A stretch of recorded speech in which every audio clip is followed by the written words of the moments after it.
gens ne devraient pas confondre l'amour pour son président à l'amour pour son pays.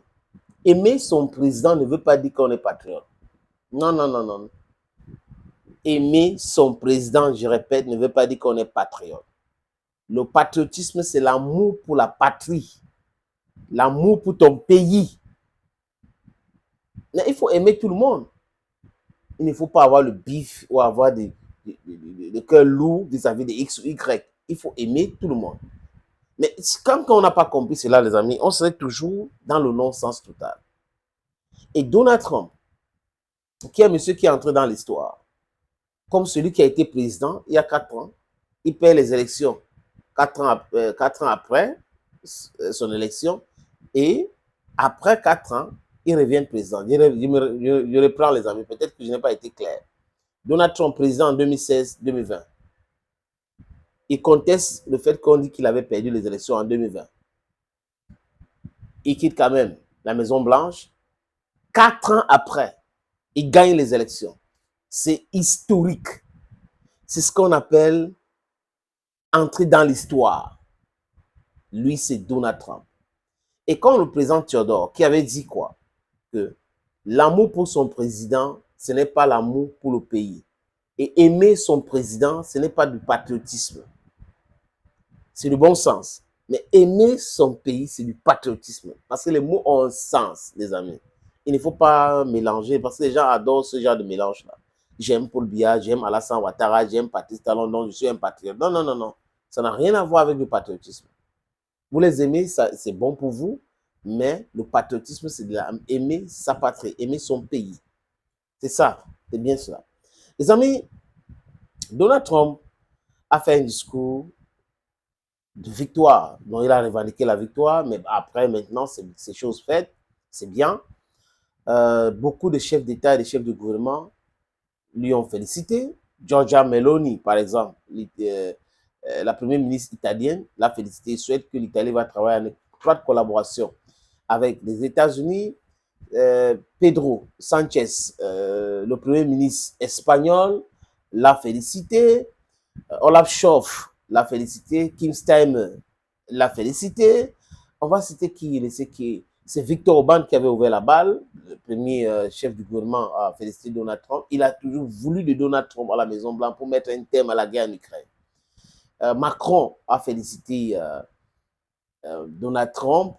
On a eu le premier ministre indien, Modi, qui a félicité Donald Trump. Et la Chine n'a rien dit, parce que là, c'est quelque chose qui concerne les Américains. Donc, les autres qui s'agitent là, c'est leur problème. La Chine n'est pas concernée par cela. La Russie n'est pas concernée par cela. Parce que Poutine a dit non. Il n'y a rien à dire, absolument rien à dire. On est plus focus sur nos objectifs en Ukraine. C'est ça qui est plus important pour nous. Benjamin Netanyahu s'est réjoui jusqu'à poster la photo qu'il avait prise avec sa femme, Donald Trump et Melania et autres. Ah oui, oui, oui. Est-ce que Donald Trump, c'est celui-là qui aime les guerres, qui va continuer dans ce lancé? Je ne pense pas. Donc, Benjamin Netanyahu, qui vient de limoger Yaouf Kalam et nommer le ministre des Affaires étrangères comme ministre de la Défense, devrait savoir cela. Cette genre de joie-là, ça sera de courte durée. Parce que si quelqu'un qui dit qu'il est pragmatique, il va faire ce qu'il a dit, il dit exactement, il va faire ce qu'il a dit. Vous devez comprendre que il a dit qu'il n'est pas pour les guerres. Il n'est pas pour les guerres.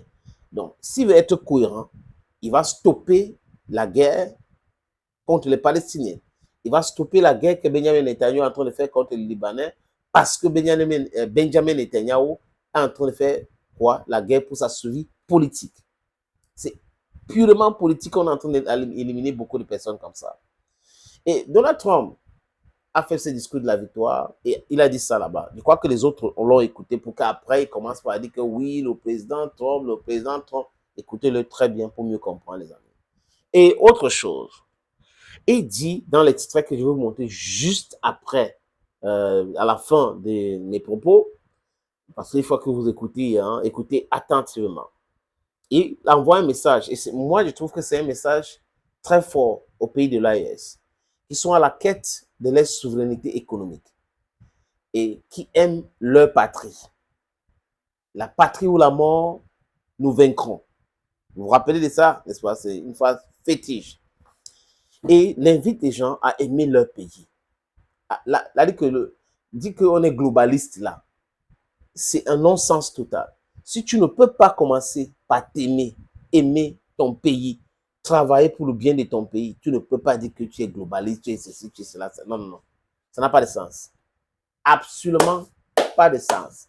Et c'est Donald Trump qui le dit. Donc, les amis, félicitons et encourageons les chefs de l'État ou les chefs d'État comme Abdourahmane Tiani au Niger, comme Ibrahim Traoré au Burkina Faso, comme Assimi Goïta au Mali. Voilà des chefs d'État qu'il faut encourager.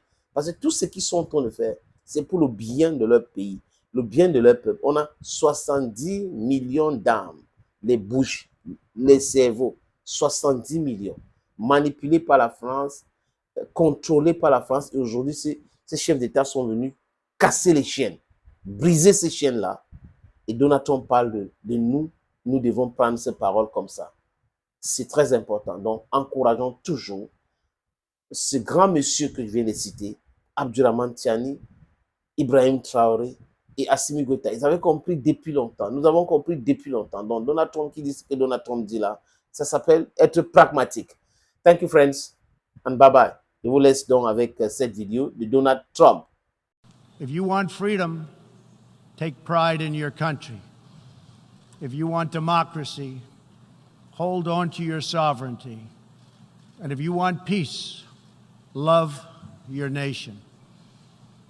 Wise leaders always put the good of their own people and their own country first.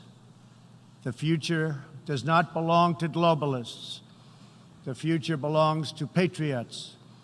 The future belongs to sovereign and independent nations who protect their citizens, respect their neighbors, and honor the differences that make each country special and unique.